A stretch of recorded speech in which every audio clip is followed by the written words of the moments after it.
Hey guys, well, it's Memorial Day. I thought what a better day to break out some historical military blades.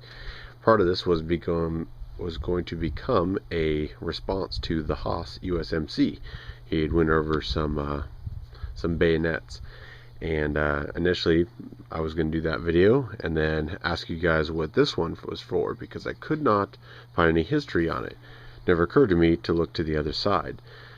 First up, this one here is considered a naval bayonet. It's a USM-8.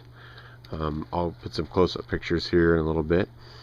Typically the pommel area you see with the attachment points to the rail, and then the guard here typically has the attachment for the barrel. I don't know if this one is particularly modified by my grandfather just for a knife carry. Since they were on a ship and they didn't have rifles per se, he basically said he carried this every day because you never knew what was going to happen. And he doesn't speak about it a whole lot. He was in the Pacific Theater on a destroyer ship. This is the Camillus USM-8, and as you can see, it's more of a dagger. Top swedge is sharpened, but it doesn't, even though I believe it's still considered a bayonet, it does not have any rifle attachments to it. In fact, the guard is a little loose, so perhaps that got changed out.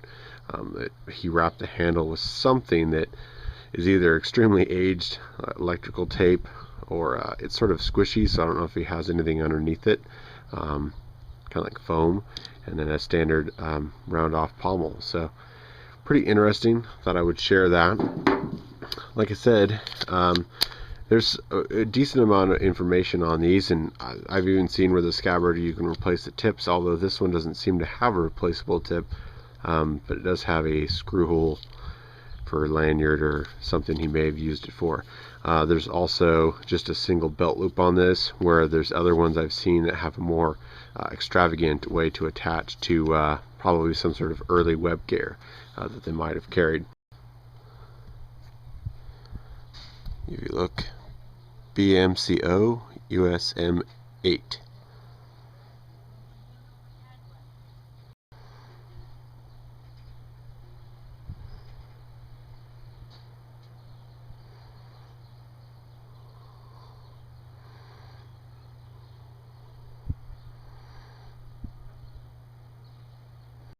And then when I was attempting years ago to look up information on this, I believe I was probably searching for Navy, a naval bayonet from the U.S. Navy.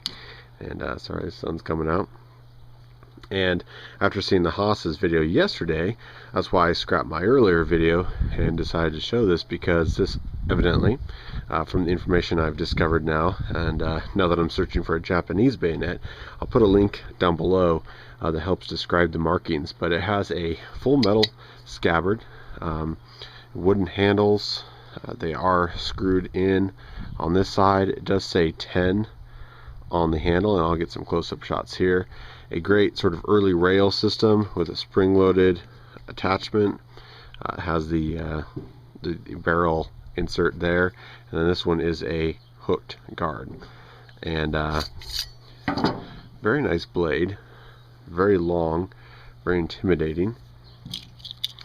I'll give you guys some close-ups here.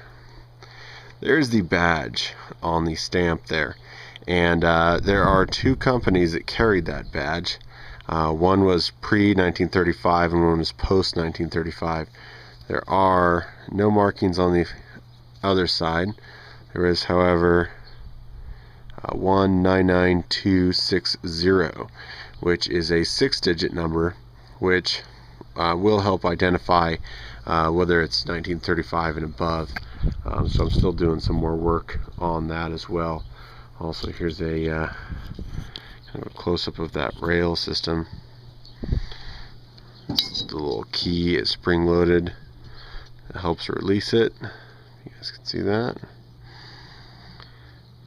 But very cool piece of history. Actually just lubed it up.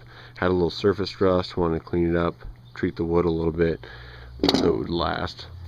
and sort of a touch of each side. Because he was on the Navy, he doesn't really exactly have too many sort of battlefield pickups as the Hoss, his family had. But yeah, very cool to learn the history on these, and I thought I would share it.